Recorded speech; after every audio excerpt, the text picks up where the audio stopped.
여러분, 하나님 말씀 중에 또 하나님 말씀 중에서도 이제 하나님 명령이 있잖아요. 하나님의 명령 중에 제일 많이 나오는 명령이 무엇일까요? 어떤 분은 사랑이다, 사랑하라. 뭐 그렇게 대답할 수도 있겠죠. 사랑하라. 이게 사실 가장 중요한 명령 중에 하나거든요. 하나님을 사랑하고 이웃을 사랑하라. 그러나 제일 많이 나오지는 않습니다. 겸손하라, 교만하지 말라, 뭐 이런 말도 중요한 거지만 그러나 제일 많이 나오지는 않습니다. 그럼 어떤 말씀이 또 어떤 명령이 제일 많이 나오는가 하면요, 그 명령은 바로 오늘 제목에서 보시다시피 두려워하지 말라는 겁니다. 두려워 말라. 그 명령이 제일 많이 나오고요. 당장 오늘 본문 27절에 보시면 27절에 안심하니 나니 두려워하지 말라, 이런 말씀을 볼 수 있죠. 자, 그러면 한번 생각해 보세요. 왜 하나님은 예수님을 믿는 우리를 향해서 이렇게 자주 두려워하지 말라, 다른 명령보다 두려워하지 말라는 명령을 이렇게 많이 하실까요? 여기에는 이유가 있지 않겠습니까? 사실 여러분들도 이 질문에 곰곰이 생각해 보시면 뭐 이런 생각도 하실 수 있어요. 진짜 이상하다. 왜 두려움이라는 것이 가장 심각한 죄악도 아니잖아요. 여러분, 두려움의 감정이 심각한 죄악도 아닌 것 같은데 왜 이렇게 제일 많이 기록하고 있을까? 왜 제일 많이 명령하고 있을까? 또 옛날에 보면요, 7대 죄악이라는 게 있거든요. 교회에 7대 죄악. 이거는 7가지 가장 큰 죄, 뭐 교만죄부터 해갖고 뭐 7가지 큰 죄가 있는데 거기에도 안 속하거든요. 이 두려워하지 말라, 두려움이라는 감정은. 그런데도 왜 이 부분을 제일 많이 말씀하실까? 제가 그 답을 한 가지 말씀드리려고 합니다. 그건 뭐냐면요, 사람이 두려움의 감정을 느낄 때, 두려울 때 하나님 말씀에 제대로 순종할 수 없기 때문에, 하나님 말씀을 따라갈 수 없기 때문에, 그러니까 하나님을 따라가지 못하도록, 하나님의 명령을 거부하고 순종하지 못하도록 만드는 것이 바로 우리 속에 들어있는 두려움일 때가 많기 때문인 것입니다. 자, 여러분 자신의 경우를 한번 생각해 보세요. 여러분도 지금까지 인생을 살아오시면서 두려움으로 인해서 하나님 말씀대로 따라가지 못했던 적이 분명히 있으실 겁니다. 예를 들어 하나님이 나에게 어떤 일을 하라고 새로운 명령을 주셨는데 혹시나 이 새로운 일을 하려 하다가 실패하면 어떡하는가? 그리고 이게 앞으로 어떻게 될 것인가? 지금보다 더 손해보는 건 아닌가? 이러한 생각 때문에 순종하지 못하고 머뭇거리시다가 그냥 없던 일로 했던 적도 많으실 겁니다. 여러분, 이렇게 두려움에 빠져 하나님의 명령을 따를 수 없는 이 성도들의 모습을 오늘 본문에서는요, 배 안에서 꼼짝도 하지 않고 있는 그 11명의 제자를 통해서 우리가 이제 그 말씀을 볼 수 있습니다. 자, 본문은 여러분들이 잘 아시는 말씀이잖아요. 예수님께서 제자들을 갈릴리 바다로 건너가게 하셨습니다. 그래서 제자들이 배를 타고 갈릴리 바다를 건너가는 중에 풍랑을 만났어요. 그 풍랑 속에서 고생하고 있을 때 밤 사경에, 이 사경은 거의 새벽입니다. 새벽 한 3, 4시쯤 될 텐데요. 그 밤 사경에 예수님이 오셨어요. 그 바다 위로. 그리고서 베드로가 주님이시거든 나를 오라 명하소서 할 때 예수님께서 진짜 오라고 하셨고요. 베드로가 실제로 배 밖으로 나가서 바다 위를 걷는 그런 놀라운 일이 벌어지는 그 말씀이 오늘 본문 말씀입니다. 자, 그러면 본문에 기록된 배는 뭘 상징할까요? 이 본문에 나오는 배는요, 뭘 상징하는 거냐면 하나님과는 아무 상관없는 그냥 나에게 안락함, 또 안전함을 주는 모든 것을 상징해요.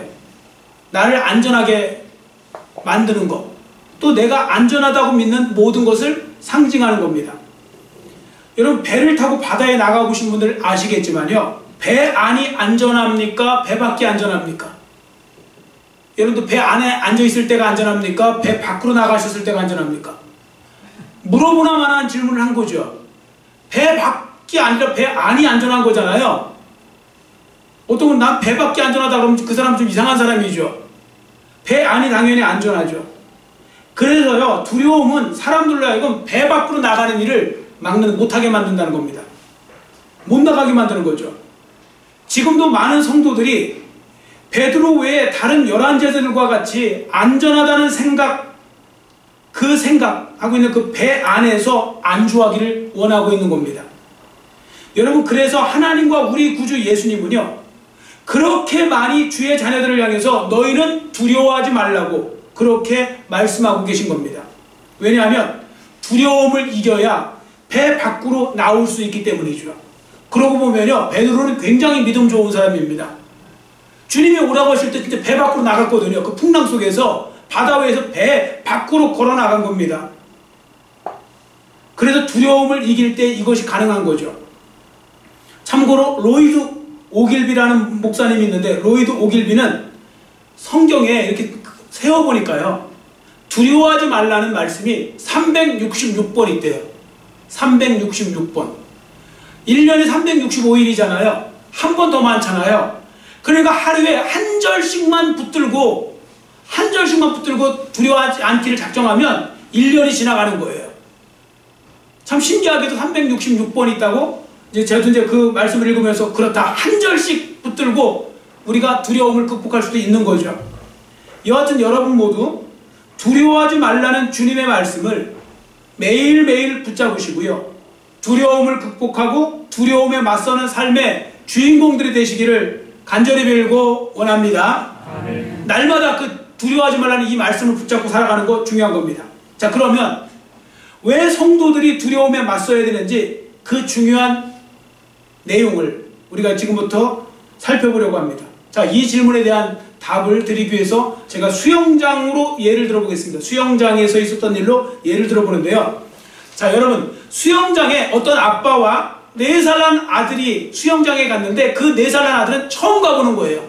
그래서 아빠가 물을 체험시켜 주려고, 이 수영장 물을 체험시켜 주려고 이제 데려간 겁니다. 데려가서 아빠가 제일 먼저 한 일은 아빠가 먼저 물속으로 들어간 거예요. 그리고 들어가서 하는 말이 아들한테, 야, 아들아, 뛰어내려. 아빠가 잡아줄 테니까. 이 물속에 들어오면 뭐 신난다, 뭐 어떡한다 하면서 이제 들어오라고 하는 거죠. 그랬더니 이제 그 아이가 그 아빠의 말을 듣고 이제 망설여지는 거예요. 왜 망설여지는지 아시죠? 이제 두 가지가 갈등이 생기는 거예요. 아빠 말을 믿고 뛰어볼까? 아니면 물이 너무 무서워서 나는 못 뛸 것 같은데 하면서 이제 뛸까 말까, 그 짧은 시간이지만 두 가지 선택을 놓고 망설이는 거죠. 여러분, 오늘 본문이 이와 비슷한 경우가 되는 겁니다. 지금 제자들은 풍랑이 거세게 일고 있는 갈릴리 바다 그 중간에 있죠. 그리고 제자들을 찾아오신 예수님은 어디 있습니까? 바다 배 밖에 계시잖아요. 바다 위에 서 계신 거예요. 그리고 오라 하시는 거예요. 자, 그런 속에서 지금 아빠가 뛰어내려, 이런 어떤 수영장에서의 그 모습하고 이제 비슷한 거 아닙니까? 자, 이제 다시 수영장으로 가서 이제 말씀을 보겠습니다. 여러분, 방금 전에 말씀드린 바와 같이 4살 난 아들의 갈등은요, 이게 한마디로 뛸까 말까는 이거의 갈등 아니겠습니까? 아빠를 얼마만큼 믿느냐, 즉 신뢰와 두려움과의 갈등이에요. 두려움 때문에 못 뛰는 거고, 신뢰가 있으면 뛰는 거고. 그래서 아빠에 대한 아들의 신뢰는요, 뛰어내려보자 하는 이런 마음을 갖게 만드는 거고요. 수영장 물에 대한 두려움은 안 돼, 뛰어내리지 마라, 뛰어내리면 큰일 나, 이러면서 두려움을 갖게 만들겠죠. 이처럼 4살 난 아들은요, 두 사이에서 갈등할 겁니다. 그런데 여러분 그거 아시죠? 어차피 하나는 선택해야 됩니다. 이 4살 난 아들은요, 둘 중에 하나는 반드시 선택하게 되어 있어요. 뛰어내렸든지 물속으로 들어갔든지, 아니면 그냥 포기하고 물속으로 들어가지 못했든지, 둘 중에 하나가 결정되겠죠. 그런데 여러분 그거 아시죠? 그 결정이 어떤 결정이냐에 따라서 극과 극의 결과가 생겨요. 예를 들어서 만일하나 4살 난 아들이 아빠의 말을 믿고 아빠를 신뢰해서 뛰어내리잖아요. 그럼 그는요, 안전하게 자기를 지켜주시는 아빠의 능력을 체험하게 되는 거예요. 자기를 안전하게 붙잡아주는 아빠를 경험하는 건요, 직접 뛰어내려봐야 아는 거죠. 딱 뛰어내리는 것이 이제 아빠가 잡아줬는데 물속에 안전한 거예요. 그때 이 아이는 무슨 생각을 합니까? 아, 아빠가 이렇게 잡아주는 거니까 안전한 거구나. 그럼 그 다음에 또 뛰어내리려면 뛰어내릴까요? 안 뛰어내릴까요? 뛰어내리죠. 더 높은 곳에서 뛰어내리려도 용기 있는 아이는 아마 뛰어내리려고 할 겁니다. 많은 아이들은. 왜? 경험했으니까요. 자, 그런데 반대로 이 4살 난 아들이 뛰어내리지 못했다면 그는 아빠를 신뢰할 수 있는 그 기회를 놓쳐버리는 거예요.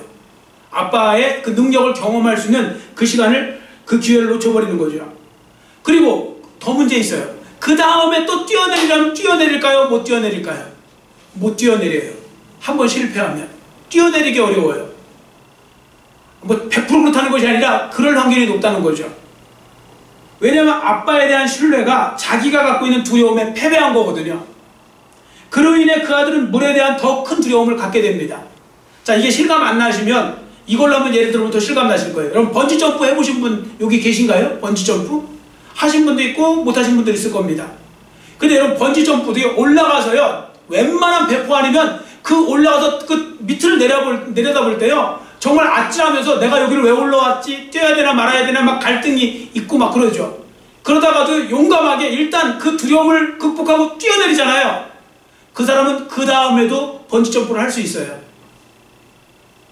그런데요, 어떤 사람은 올라가기는 올라갔어요. 밑을 내려다보니까 너무 아찔한데 그 두려움이 너무 커갖고요, 결국은 그냥 내려오는 사람이 있어요. 이 번지점프대에서 다시 내려온다고요. 뛰어내리지 못하고.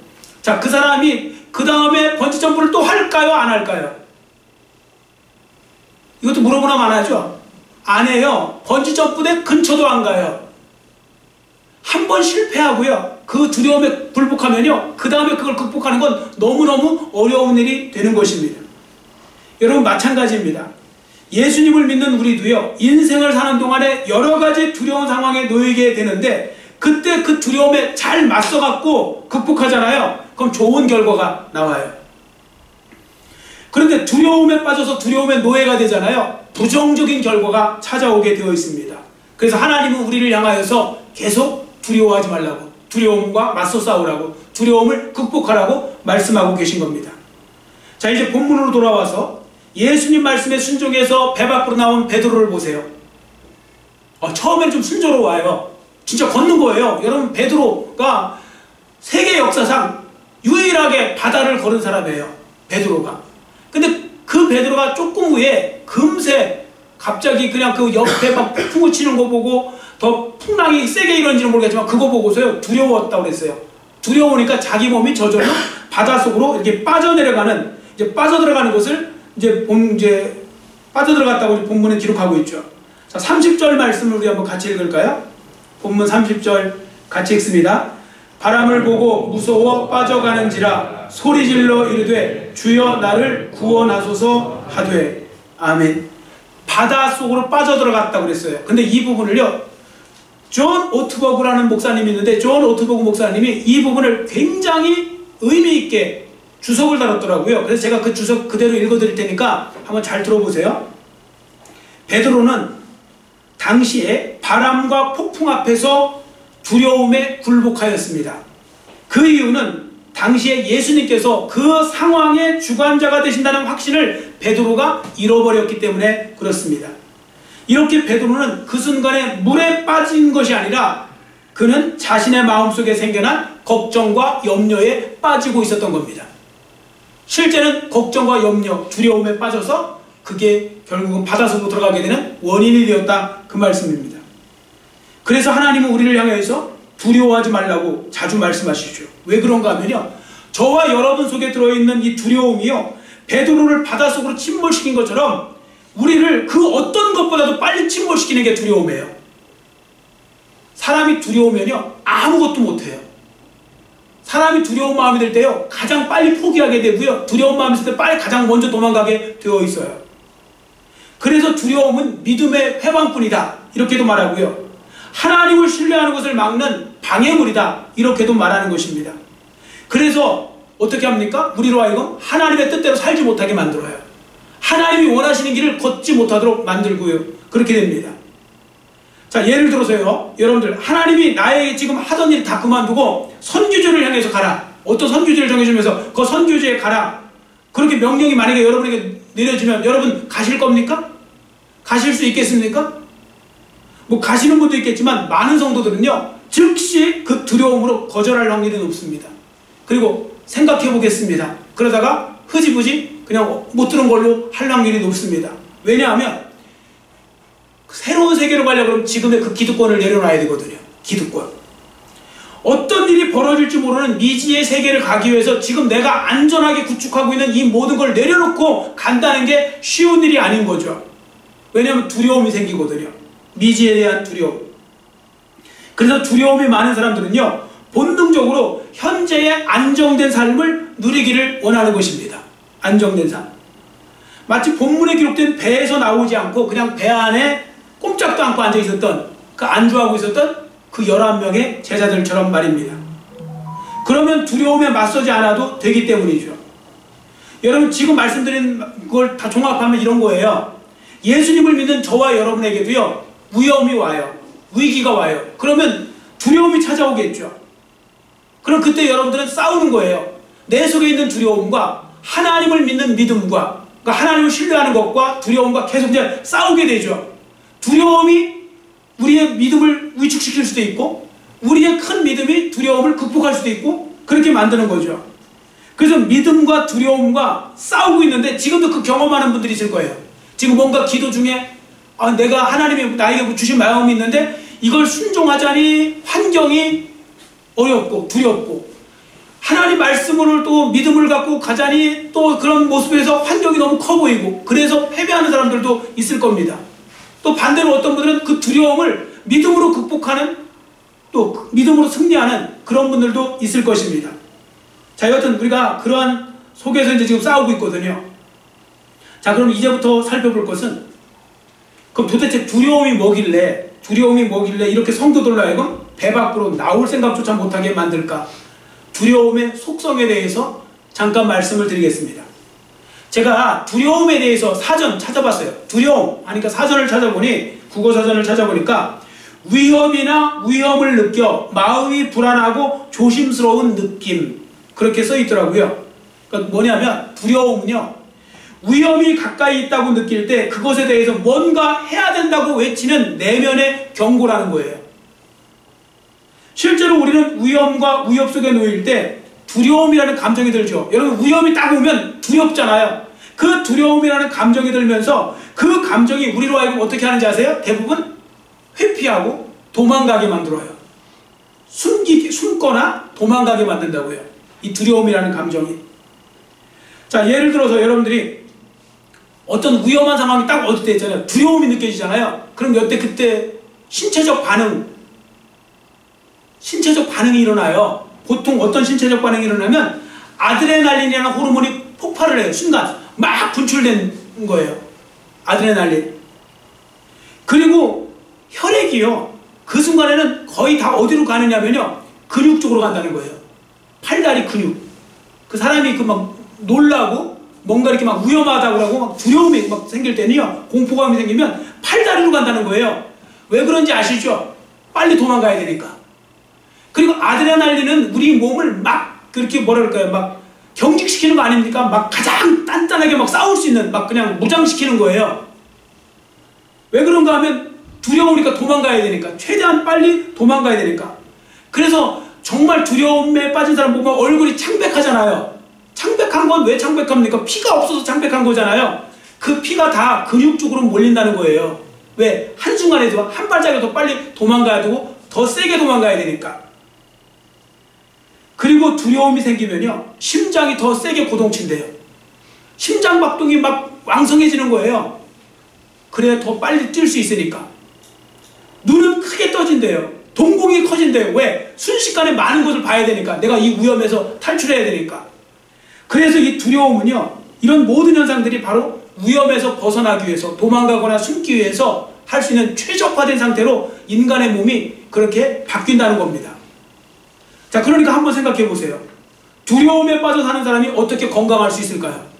한쪽으로 피도 한쪽으로만 몰려 있고, 아드레날린 같은 호르몬이 분출되어서 항상 몸이 경직되어 있는데, 그런 상태로는요, 사람이 건강하게 살 수가 없습니다.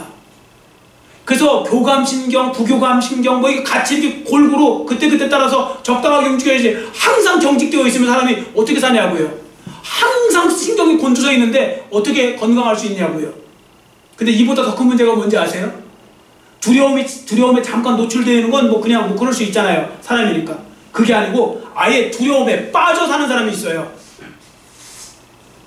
여러분들 요즘에 포비아 이런 말 많이 써요. 포비아. 그래서 공황장애, 고소공포증, 그런 데가 다 무슨 포비아 하는 거 아닙니까? 그래서 아예 그냥 이 공황장애인 사람은 항상 그 두려움 가운데 있는 거잖아요. 어떻게 보면. 그냥 이렇게 사람들 앞에 서지도 못하고, 그런데 어떻게 건강할 수 있겠습니까? 그래서 이런 사람들을 한마디로 걱정도 팔자인 사람이라고 그렇게 표현하기도 합니다. 자, 이런 사람에게 두려움이 들어오면요, 그 다 공통점이 있는데 이 두려움이 와서 장기 투숙한대요. 여러분 혹시 여러분 속에도 두려움이 들어오시면 장기 투숙하십니까? 그냥 하루만 머물다 가십니까? 장기 투숙하시는 분들은 두려움을 쫓아내셔야 돼요. 왜 그런지 아세요? 두려움은 스스로 안 나간다는 거예요. 두려움은 절대 들어오면 혼자 안 나간대요. 쫓아내야 나간대요. 그러니까 두려움은 쫓아내는 겁니다. 그래서 왜 성경에도 두려움을 몰아내라고 하잖아요. 두려움을 몰아내라.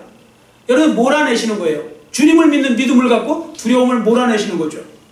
자, 그러면 사람이 두려움 속에 살아갈 때 그러면 우리가 감당해야 될 아까운, 좀 뭔가 허무하게 감당해야 될 대가가 있어요. 아까운 대가죠, 이건. 자, 두려움 속에 살아갈 때 치러야 될 대가가 무엇인지 이것도 몇 가지만 말씀드립니다. 첫 번째, 두려움에 빠져 사는 사람들은요, 자존감이 크게 떨어진대요. 자존감. 여러분, 자존심 세우는 건 좋은 거 아니에요? 자존심? 근데 자존감은 높아야 좋은 겁니다. 자존감이 뭡니까? 나를 존중하는 거예요. 나를 존경하고 존중하고 나에 대해서 자부심을 갖는 거예요. 이건 나쁜 게 아닙니다. 열등감 갖고 사는 게 좋은 게 아니에요. 하나님이 창조하신 나를 존중할 줄 아는, 그게 자존감이 높은 거거든요. 그런데 미국 생리학협회에서요, 연구한 논문 중에 하나 신기한 게 하나 있더라고요. 그게 뭐냐면요, 이 사람은 객관적으로 볼 때는요, 뛰어난 거예요. 학벌도 좋고 집안도 좋고 뭐 부자하고 직장도 좋고 다 좋은데, 그런 사람 중에 생각보다 많은 사람들이 굉장히 자존감이 낮더래요. 자존감이 바닥이더래요. 그래서 왜 그럴까? 아니, 누가 봐도 자존감이 높고 자랑스러워야 될 것 같은데 자기에 대해서 굉장히 자존감이 낮더래요. 그래서 연구를 해보니까 이 두려움에 대해서 직면하는 거, 이 두려움을 어떻게 직면해서 어떻게 반응하느냐에 따라서 달라진대요. 예를 들어서 실패하더라도요, 두려움에 맞서는 사람들 있잖아요. 실패해도요, 나는 일단 두려움에 맞서봤기 때문에 그 자신감, 두려움에 맞서봤기 때문에 그런 부분들에서 나는 도전해봤잖아, 그러면서 오히려 그걸 기쁘게 여긴대요. 그리고 자기 자신에 대해서 도전해봤으니까 괜찮아, 이렇게 하는데요. 반면에 두려움을 회피하는 사람들 있잖아요. 결과가 좋게 나올 수도 있어요. 그런데 그 사람들은요, 자기한테는 그렇게 생각한다는 거예요. 사실 나는 두려움에 겁먹느냐고 꽁무니를 뺐던 거야. 그래서 어려운 일을 하지 않고 쉬운 길을 선택한 거지. 결과는 좋게 나왔는데. 여러분, 회피해도요, 결과가 좋게 나올 수는 있잖아요. 뭐 다른 방법도 있잖아요. 그러니까 사람들이 볼 때는 어때요? 그 사람은 뭐 그런 거 일을 다 했고 다 성취했으니까 잘했다, 훌륭하다, 대단하다 하지만 정작 본인은요, 양심에 내가 사실 이거 일을 하고 싶은 게 아니고 난 저걸 하고 싶었는데 난 저거 하기에 두려워서 꽁무니 빼느냐고 이걸 한 거야. 사람들이 만약에 이 사실을 안다면 사람들이 나를 되게 무시할 거야, 뭐 이런 식으로 생각한대요. 그래서 그런 사람들이 자꾸 스스로에 대해서 자존감이 낮아질 수밖에 없다는 거죠. 반면에 두려움에 잘 맞선 사람은요, 결과에 상관없이 내적 건강에 큰 도움을 얻고요, 자존감이 높아지는 경험을 한다는 겁니다. 그러니까 결론은 이거예요. 이 말씀을 이해하셨던 못 이해하셨던 여러분들, 두려움이 생기잖아요. 그 두려움과 맞서 싸워 이기셔야 된다고요. 두려움과 맞서 싸워 이기시기를 축원합니다. 두려움과 맞서는 거예요. 피하지 마시고요, 숨지 마시고 맞서라는 거예요, 믿음으로. 자, 두 번째, 두려움에 빠져있는 사람들은요, 두려움에 빠져있는 사람들은 목적을 상실하는 삶을 살 확률이 높다는 거예요. 목적을 상실하는 삶. 왜 그런가 하면 두려움에 빠져 사는 사람들은 실패를 두려워하고요, 새로운 환경 같은 걸 두려워하잖아요. 그럼 여러분, 하나님이 여러분에게 주신 사명 여러분들 아시죠? 하나님이 여러분에게 주신 사명 여러분들 붙들고 계세요? 여러분, 하나님의 사명 따라 사세요? 아니면 하나님 주신 목적 따라 사세요? 그냥 막 사세요? 근데 생각보다 많은 성도들은 막 살아요. 하나님 주신 소명이 뭔지도 몰라요. 자기는 왜 하나님이 이 교회에 세워놓으셨는지도 몰라요. 하나님께서 왜 나에게 직분을 주시고 또 사회적으로 어떤 그 자리에 올려놓으셨는지 몰라요. 하나님이 나를 왜 대통령으로 만들어놓고 국회의원으로 만들어놓고 또 각 부서 장관으로 만들어놓고 아니면 또 뭐 이런 또 만들어놓고 어떤 사회에 어떤 지도자로 만들어놓고 또 어떤 직장에 이런 상태로 만들어놓으셨는지 모르는 성도들이 많아요. 목적지향적 삶을 살고 있지 않는 거죠. 그런데 그 중에 한 사람이 누구냐? 두려움이 많은 사람은 절대로 목적지향적, 하나님 사명중심적 삶을 살 수 없다는 거예요. 왜냐하면 하나님이 여러분에게 일을 맡기시잖아요. 만만한 일 별로 없어요. 제가 성경을 연구하는 사람 아닙니까? 성경을 연구하고 공부하다 보면요, 하나님이 우리에게 맡기시는 건요 절대로 쉽지 않아요. 그래서 두려움이 많은 사람은 그걸 감당할 생각조차를 못하고 회피하는 거예요. 지금 대다수의 성도들은요 회피하고 살아요. 그래서 나중에 하나님 앞에 섰을 때 하나님이 이렇게 묻지 않으시겠습니까? 야, 너 뭐하다 왔냐? 뭐하다 온 거니? 하나님이 이제 기가 막히셔서 묻겠죠. 너 뭐하다 온 거야? 그랬더니 이제 그때 이제 또 기가 막힌 대답을 또 하겠죠. 그냥 되는 대로 살다 왔습니다. 지금 많은 성도들은요, 하나님이 너 뭐하다 왔니? 그랬을 때 그냥 되는 대로 살다가 왔습니다. 편하게, 그냥 가능하면 편한 길만 추구하다 살다 왔습니다. 이렇게 대답하는 분들이 분명히 생겨난다는 거죠. 여러분, 이런 삶의 당사자 되지 마시고요, 두려움과 맞서 싸워 나가심으로 하나님이 부여하신 사명 따라 사는 삶, 목적 중심적인 삶, 목적 지향적인 삶을 살아가는 그런 하나님 나라의 주인공들이 되시기를 축원합니다. 아멘. 오래 사는 게 중요한 게 아니에요. 어떤 분이 자꾸 오래만 살려고 하는데, 오래 살면, 죄짓고 오래 살면 죄짓고 오래 사는 게 좋은 거예요? 짧게 살더라도요, 또 길게 살더라도 하나님이 나에게 원하시는 삶을 살고 하나님이 나에게 주신 사명 따라 사는 삶이 복된 삶이 되는 것이죠. 그러려면 두려움을 극복해야 됩니다. 자, 세 번째, 두려움에 빠져 사는 사람들은 기쁨을 상실한 삶을 살게 된다는 겁니다. 기쁨을 상실하는 삶. 이게 당연한 말씀 아닙니까? 여러분, 두려움은요 기쁨의 파괴자예요. 두려운 마음이 드는데, 공포가 드는데 나는 기쁘다. 만약에 그런 감정을 두 가지를 동시에 가질 수 있다면 그 사람은 진짜 정신과 가보셔야 돼요. 사람은 그럴 수 없어요. 여러분, 늘 걱정이 많은 사람들을 제가 보는데, 이것도 하나 제가 이번에 읽은 건데요, 걱정 많은 사람들이 머리가 좋대요. 보편적으로 나는 걱정이 하나도 없어요 그러면 머리가 좀 나쁠 확률도 있어요. 그러니까 이 이야기는 걱정이 많은 사람들은요 머리가 보편적으로 좋고요 상상력이 뛰어나대요. 근데 이 좋은 점이 왜 결과적으로 안 좋으냐면 상상력을 되게 부정적으로 한대요. 상상력은 뛰어난데, 그래서 아내들 걱정만 하고 있는 거예요. 걱정도 팔자라는 말, 그런 말씀 드렸잖아요 조금 전에. 오늘 사고 나면 어떡하지? 오늘 교회 가다가 이거 뭐 코로나 걸리는 거 아니야? 뭐 오늘 뭐 하다가 뭐 걷다가 뭐 넘어져고 뭐가 부러지는 거 아니야? 이걸 상상까지 해가면서 쓸데없는 상상을 그렇게 많이 한대요. 근데 그런 사람들이 일단 뭐 머리는 좋긴 좋대요. 머리는 좋은데 어쨌든 상상을 이렇게 한다는 거예요. 이런 쓸데없는 상상을. 여러분, 다시금 말씀을 드립니다. 이러한 상상을 하잖아요. 그럼 결국 부정적인 결과가 나오겠죠. 악순환이 되는 거예요. 부정적인 생각을 하니까 또 두렵잖아요. 또 두려우니까 부정적인 생각을 하고, 또 부정적인 생각을 하니까 두렵고, 계속 악순환이 되는 거예요. 자, 그러면 이런 사람이 기쁜 삶을 살 수 있겠습니까? 너무 걱정 많은 분들이 있어요. 교인들 중에도 보면. 아니, 왜 이렇게 걱정이 많은지 몰라요. 저는 그게 걱정이에요. 왜 이렇게 걱정이 많으세요? 아니, 무슨 세상죄를 혼자 다 짊어지고 혼자 뭐 세상 걱정 다 하시는 거 마냥 뭐 이렇게 걱정을 사서 하세요? 그런 분들은 뉴스도 보지 마세요. 뉴스 보면서 그냥 사건 하나마다 걱정이요 이러고 살지 마세요. 자기 걱정하고 사세요. 기쁨을 빼앗기는 겁니다.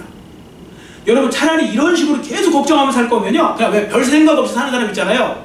왜 바보들 보면요 가끔씩 아무 생각 없이 계속 해 하면서 그냥 훅 땡기잖아요. 그럼 어떤 사람이 안 됐다 그러잖아요. 안 되긴 자기가 안 된 거죠. 그 사람은 행복한 거예요.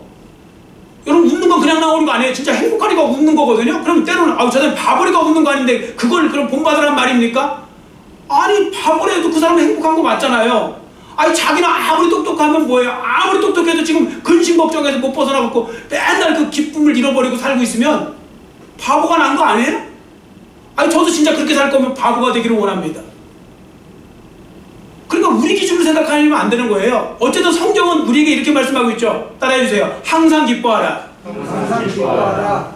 이것이 하나님의 뜻이라고 나오잖아요. 항상 기뻐하라, 쉬지 말고 기도하라, 범사에 감사하라, 이는 그리스도 예수 안에서 너희를 향하신 하나님의 뜻이니라. 하나님은 여러분과 제가요 기뻐하며 살기를 원하세요. 그것도 항상. 근데 내가 언제 웃었는지 기억도 안 나고, 내가 언제 기뻐했는지 기억도 안 나고, 맨 근심 걱정 그치고 살아가고 있다면 하나님 말씀에 반대로 살아가고 있는 거잖아요.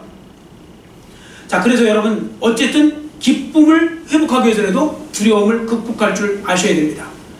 여러분 예수님을 의지하고 하나님을 의지하여 담대히 맞서 싸우잖아요. 그럼 마귀만 물러가는 게 아니에요. 두려움도 도망가게 될 줄 믿습니다. 아멘. 믿음으로 극복하는 거예요.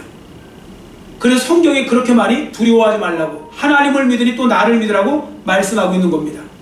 자, 오늘 본문에도 나와요. 두려움으로 인해서 지금 바닷속으로 빠져들어가고 있는 베드로를 향해서 예수님이 건져주시면서 뭐라고 하셨는지 큰 소리로 우리 한번 읽어보겠습니다. 31절 말씀, 본문 31절 같이 읽습니다. 예수께서 즉시 손을 내밀어 그를 붙잡으시며 이르시되 믿음이 작은 자여 왜 의심하였느냐 하시고 아멘. 지금 베드로가 왜 바닷속으로 갑자기 빠져들어가게 되었는지 그 원인을 이야기하잖아요. 말씀하시잖아요. 그게 뭐입니까? 믿음이 작아져서 의심이 들었다는 거예요. 믿음이 작아서 의심이 들어오니까, 의심이 생기니까 두려움이 생기고, 두려움이 자기를 바닷속으로 끄집어 들어가고 있는 것입니다. 그렇습니다. 베드로가 두려움에 빠진 건 다른 이유가 아니라 믿음이 작아서 그렇게 되었다는 겁니다. 그럼 두려움을 몰아내려면 어떻게 하면 돼요? 믿음이 크면 돼요. 믿음이 크면 돼요. 그러니까 여러분들 하나님 앞에 큰 믿음, 하나님을 신뢰하는 마음이 크게 달라고 그렇게 기도하시고요. 실제로 그렇게 되면 얼마든지 우리는 그 두려움을 극복할 수 있고 두려움과 맞서 싸워 이길 수 있는 것입니다. 한마디로 내게 찾아온 두려움을 몰아내고 그 두려움과 맞서 싸우기 위해서는요, 하나님에 대한 큰 믿음이 무엇보다도 필요한 겁니다. 그러니까 작은 믿음 말고요, 큰 믿음. 그래서 제가 요즘 계속 이제 그 성경 통독을 3개월에 한번 끝내보려고 3개월에 한번 끝내보려고 지금 이제 읽고 있거든요. 그 3개월에 끝내려고 그러면요, 그 여러분 100일에 성경 끝내고 싶잖아요. 100일에 딱 읽으면 하루에 320절씩 읽으면 돼요. 320절씩 읽잖아요, 하루에. 그럼 딱 100일 만에 끝나요. 왜 그런가 하면 성경이 31,700 몇 절이거든요. 그러니까 32,000절 잡고 그러면 320이면 열흘이면 3,200, 100일이면 32,000이 되잖아요. 그러니까 320절씩 읽으면. 저도 이제 그 시간을 이제 다 맞출 수가 없으니까 많이 읽을 때는 500절, 뭐 적게 읽을 때는 한 300절, 막 이렇게 뭐 200절도 있고 막 그러는데 여하튼 지금 훨씬 속도가 빨리 지금 가고 있어요. 그래서 뭐 주일날도요, 뭐 아무리 바빠도 일단 나와서 그 성경을 좀 먼저 읽고 해요. 그리고 이따 끝나고서 또 읽고 가요. 근데 오늘 딱 와서 처음 읽는데 딱 이 말씀을 주시더라고요. 그래서 제가 말씀드리는 거예요. 어쩌면 오늘 본문 말씀하고 딱 맞는 말씀인지. 오늘 제가 시편 56편 3절을 읽었는데요, 시편 56편 3절에 이렇게 기록하고 있더라고요. 처음 눈에 들어오는 말씀이 그 말씀이에요. 저를 따라해주세요. 내가 두려워하는 날에는 내가 주를 의지하리이다. 아멘. 내가 두려워하는 날에는, 두려움이 왔을 때 내가 주를 의지하리이다. 여러분 두려움이 올 때 세상 사람들은 의지할 사람 없으니까 두렵고 그 공포에 빠져서 패배한다고 하지만 예수 믿는 여러분은 그 두려움을 이길 수 있도록 만들어주시는 하나님, 예수님이 우리와 함께 계시니 여러분들 두려워하는 날에는 주를 더욱더 의지하시고 그 믿음을 가지고 두려움과 맞서 싸워서 승리하는 삶을 사셔서 여러분에게도 유익이 되는 삶, 하나님께도 영광 드리는 삶의 주인공들이 되시기를 간절히 빌고 원합니다. 기도하겠습니다. 사랑의 하나님 아버지, 감사합니다. 오늘은 말씀을 통하여 두려움에 맞서는 삶을 살라는 제목을 가지고 하나님의 말씀을 들었습니다. 하나님 아버지, 이 코로나 상황 속에서 사람들이 미래가 두렵고 어찌게 될지 몰라서 그 상황을 두려워하고 그런 속에서 또 의기소침해지고 위축되는 삶을 살아가고 있는 것을 보게 됩니다. 예수 믿는 우리들은 절대로 그 속에 속해 있지 않기를 원합니다. 하나님, 예수 믿는 우리는 그럴수록 더욱더 주님을 의지하고 큰 믿음을 가지고 하나님을 신뢰하는 그 믿음을 가지고 승리하기를 원합니다. 두려움과 맞서 담대히 싸우게 하시고 그리고 승리하게 하시고, 그래서 아버지 하나님이여, 우리가 두려움을 극복하는 삶을 통하여 하나님께는 영광 돌리고 우리에게도 큰 유익이 되는 그런 삶을 살아가기를 원합니다. 하나님 도와주시고 인도하시며 특별히 우리 주의 자녀들에게 은혜를 베풀어서 더 큰 믿음으로 함께 해주시고 그 믿음으로 승리할 수 있도록 그리고 두려움을 극복하여 승리할 수 있도록 은혜 도하여 주시옵소서. 감사드리오며 예수님의 이름으로 간절히 축복하오며 기도드려 싸움나이다. 아멘.